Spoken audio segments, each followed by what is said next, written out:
Thank you for watching Truth Untamed. Today I wanted to speak to you about my Sunday experience with my son. This is just kind of like a follow-up to the recent video that I just did on raising children with special needs in the church. So I kind of wanted to talk to you about my experience on Sunday, just so you can know how I'm utilizing kind of the tips and the scriptures and everything that I shared in the last video. First and foremost, I just want to thank you for your support. Also, in these videos, we may say stuff that works for us, but it might not necessarily work for you. And what works for you may not work for me. And so, but we're here and we're doing this journey together. You get it? You see what I mean? We're just trying to provide support and encouragement, for those parents who are going through similar challenges as us. So today, briefly, I want to talk to you about my experience when it comes to the challenges, the community, and the commitment. These are the things that I talked to you about in the previous video, so that I just wanted to reiterate it on and how I'm utilizing it in my own life, and what roles did it play on Sunday. So let's get this started. First of all, let's talk about the challenges. So on Sunday, I tried to sit my son with me in service because I was like, my sister is here, I want to sit by her and we're going to enjoy service together. He wasn't having it. One of the things that they do first at our church, they do praise and worship, which happens to be his favorite thing. I mean, who wouldn't love a good song or, a good praise and worship song? And so, like, he is coming unglued, just woo, and just getting wild and crazy and loud.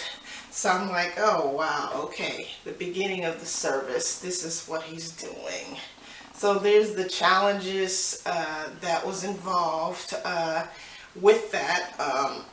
And so it didn't necessarily bother me that he was coming unglued and all that and getting wild, because I know how, crazy he is about music and how he responds to it. So it didn't bother me. And I was quite fine with it, but he began to get loud, and I didn't want others around us to get distracted. So then I decided to take him out of the service. Me and him walked up and down the hall, and so I'm like, okay, maybe I'll miss this Sunday too. Which I want to take a side note, and I found a verse that kind of goes along with this. Sometimes we can get very offended that our service is interrupted, or we can't go to the store, or we can't do these different things because of the challenges. But I wanted to share this scripture with you from Luke 7:23. And Luke 7:23 says, it says, and blessed is the one who is not offended by me. Blessed is the one who is not offended by me. And what that verse means to me is like, this is something that God is doing. Why am I offended by what he's doing? And the verse before it was talking about how the blind had received sight, and the leper had been healed, and how the poor was getting the gospel, preached the gospel, and all these wonderful things were happening. And it's like, okay, what if it's not happened to me? What if somebody's son or daughter was hyper and now they're not hyper, and now I'm still dealing with this circumstance. I'm still dealing with this stuff, and God is saying, do not be offended by me. Blessed are those who are not offended by me. Because you don't know what God is doing, using that situation for, because that situation could be freeing up a lot of people. You don't know why God is putting you where you are. You don't know why the challenges. You don't know why you're going through what you're going through. But what you're going through has nothing to do with you and all to do with what He's doing through you. So that's a little side note. Let's go to community. In terms of community on Sunday, we're in a hotel, so there wasn't much they can do for me. But I have had times to where He's melt down in the sanctuary, or not the sanctuary, but the place where we have worship, and ladies would come in the bathroom and pray with me, and and I've had the other side of it to where people looked like they were really distracted by Him and had made comments and said all kinds of ugly, negative things. You're going to get some of both. And like I said, sometimes it could feel a little lonely. But, I love this new CeCe Winans song, Never Alone. And she talks about in that song how sometimes she is able to close her eyes and then she realizes that He says, I will never leave you or forsake you. So she was never alone. She feels like she's alone, but no, God is always there with us. And like I said in the last video, sometimes we chase after those people to validate us and to help our feelings through the process. But sometimes God is saying, okay, am I enough? Am I enough? Like, if I take these people out of your life, if no one ever said, oh, well, I'm so sorry you go through this situation, or if no one ever hugs you, or if no one ever tells you, man, I'm praying for you, would you be good with just me, just plain old me? Would you be okay with that? And sometimes you're like, I need the hugs, I need the validation, I need the comments. But those things only last so long. And we serve a God that is part of, He said that I am the living water. You drink from this well, you drink from this well, and you will never have to thirst again. So would you rather fill up on empty words that may be sincere or not sincere? Or would you rather fill up on a living water, the everlasting water, the Prince of Peace? Would you rather fill up on that? And not to say that community does not play a role. I know for a fact that you need community because it is tough being a parent of a special needs child. It's tough, period, whether you have a special needs child. To be a parent and to raise these children correctly and raise them in the right way. But again, like I said on my other video, are you so consumed with having people in your life that you lose sight of God? You lose sight that He's actually the one that's carrying the load. He's the one that is gonna give you the peace. How can I snore at night when I should be up wrestling? It's because I pray. It's because I go to the Father. I go to the Lord.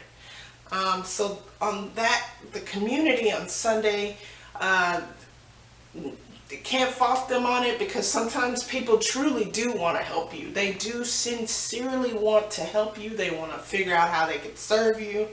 But in the timing, they either don't have the resources, don't have the time, and there's different things that come up that, they can't serve you in the way that you need to be served at that moment. And we have to be okay with that. We have to be like, okay, well, this is what it is. So I got to do what I got to do, because at the end of the day, this is your child. At the end of the day, you're kind of responsible for your child's relationship with Christ.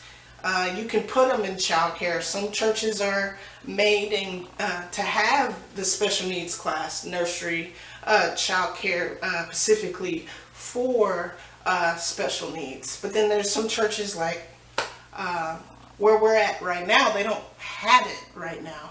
And so I have to deal with that every Sunday. I can't blame them for that. I can't put that on them. I can't say, oh, let me just drop him off anyway, because the responsibility is on the parent. That's with any child. That's not just with special needs. It's like at the end of the day, what you do at a home and what you're doing with your child is a reflection, period. You can't have the church try to feed them everything. You have to pour into them too. They're there just as an extension of what you're doing at church. So don't put that on them. Don't go to them and be like, what are my kids learning? Well, I don't know. What are they learning? What is coming from you at home? Anyway, that's a side note. Last point I wanted to make is the commitment. Why in the world do you keep coming to church when the challenges and everything continue to happen? Why in the world do I continue to take my son, even though he drives me crazy most of the time? Here's the thing. On Sunday, I took him out. We were in the hall. We were walking back and forth, back and forth, back and forth.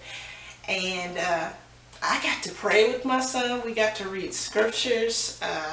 I pulled up a YouTube song for him, and we had praise and worship in that moment.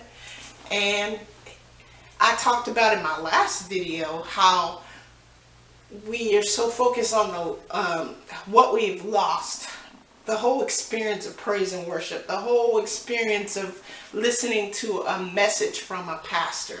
Okay, and in that video I also said, what did you gain? What did you gain from the whole experience? Don't be so focused on the loss that you miss the gain. So on Sunday, the gain for me is I ran into a dad that happened to have an autistic son. His son was 14 years old. And I got to meet with this dad, and the dad encouraged me in a way that I haven't been encouraged in a long time. I just been feeling like alone and just kind of going through this journey with my husband, and it just like, okay, well, either nobody knows what to say, or nobody wants to say something or something, but this father, he came and said, continue to take your boy to church. Continue to take him, because my son is 14. He used to do the same thing, and now he's different. He goes to church and he's able to sit down. We still have challenges, but I see where me continuing to make that commitment has led him to where he is now. So I say all that to say that my gain was the encouragement. Had I been in service and not in that hall, then I would have never received that. I probably would have gone home the same old way. Sometimes I go home and it's like, okay, that was good, or man, he's doing well, but we still got some work to do. But instead, I had those words to reflect on from that dad, and I am so grateful for a new perspective and just having that encouragement. Sometimes you got to take it where you can get it, and so if anything, it showed me how God just uses your circumstances to bless others.